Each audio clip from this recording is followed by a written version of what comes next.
If you're looking for the perfect recipe for some delicious mac and cheese, stay tuned because I think this is something that your family will enjoy. We're going to start with getting our pasta together. I have my water here and I'm going to season it with a little bit of seasoning salt. And then we're going to bring this to a boil. And then once we get it to a boil, of course, we're going to add our pasta. So I'm just adding a little bit of seasoning salt here. And you can add to your liking however much you want. I added about a good teaspoon of seasoning salt. And then I am going to get the butter in a saucepan. I'm using 1 stick of butter and I'm going to add 1 can of evaporated milk because this is going to give the mac and cheese its nice rich flavor. And once I add 1 can of the evaporated milk, I'm going to use some regular milk. I'm using 1.5 cups of whole milk. And then I'm going to pour this in there. And then we're going to also add some sour cream. Sour cream is also going to add some nice rich depth flavor.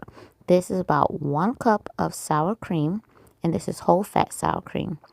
And once we get that to a boil, I am now going to get ready to do my cheese. But I wanted to add my pasta to the water first. So while my pasta is boiling and cooking inside the water, we are going to go ahead and we're going to get our cheese together. Now, I am going to shred 1 pound of sharp cheddar cheese. And then I'm also going to have a couple bags of cheese. I have medium cheddar and I have mild white cheddar. And then I have the 1 8-ounce block of sharp cheddar. So I'm just using 3 types of cheddar cheese for this macaroni and cheese recipe. And I'm using 8-ounce bags of the white cheddar and 8-ounce bags of the medium cheddar shredded cheese. And I just kind of mixed it up with the block of the sharp cheddar cheese. Now, most people like to shred their cheese because it doesn't have all the little starches on the pre-shredded cheese that you purchase in a store. But for time purposes and because I was lazy, I kind of did half and half. I left a few of those cheese chunks on the side because we're going to use that at the end. Once you cook your pasta, then it is going to be drained. Now, I did not cook my pasta all the way. Whatever the box says that you're supposed to cook your pasta, I subtracted 3 minutes. Then after that, I drained my pasta and I went ahead and poured my milk, butter, and sour cream mixture into the pot. Now, this might look like it is too liquidy, but this is actually just right because the cheese is going to melt into it. Now, I'm going to season this. I'm adding some Cajun seasoning. I'm going to also add some onion, the dried onion pieces.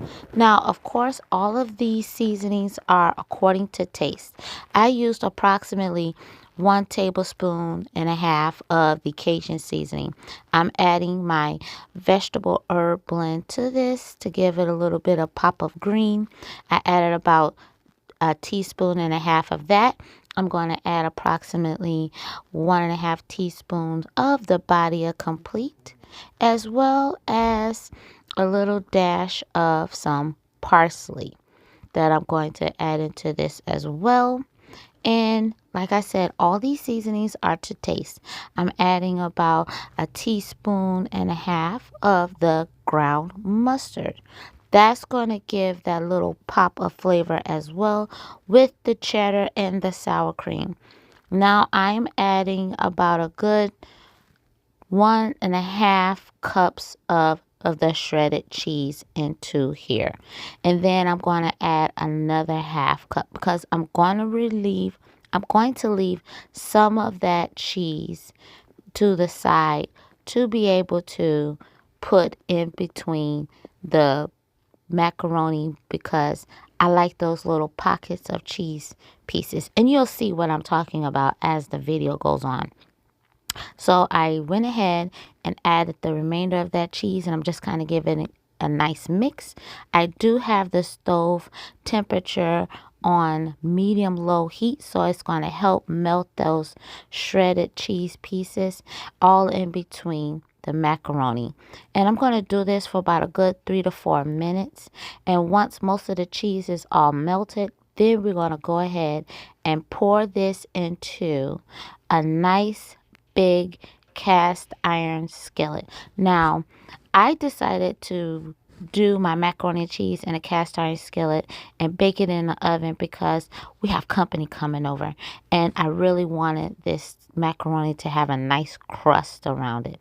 So this is what the macaroni and cheese looks like after most of the cheese has melted. And this is a greased skillet. Now, you can pour this into any baking dish you like.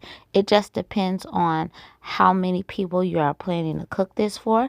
I cooked a one it was a 2 pound box of macaroni, but I only used 1 pound and approximately 10 ounces of the mac and cheese. Of the macaroni.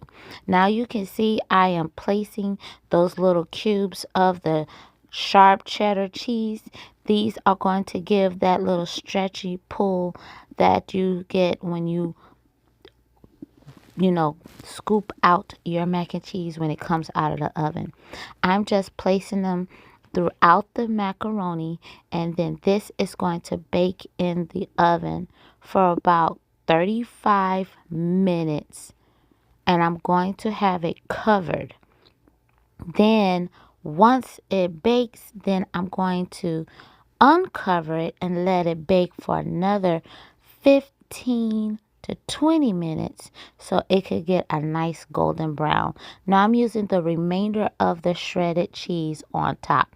And that's about a good cup and a half of the three cheeses, the mild cheddar, the medium cheddar, and then the sharp cheddar. I'm sprinkling it with a little bit of the parsley on top to give it a little bit of color. And then I'm also going to sprinkle a little bit of that smoked paprika.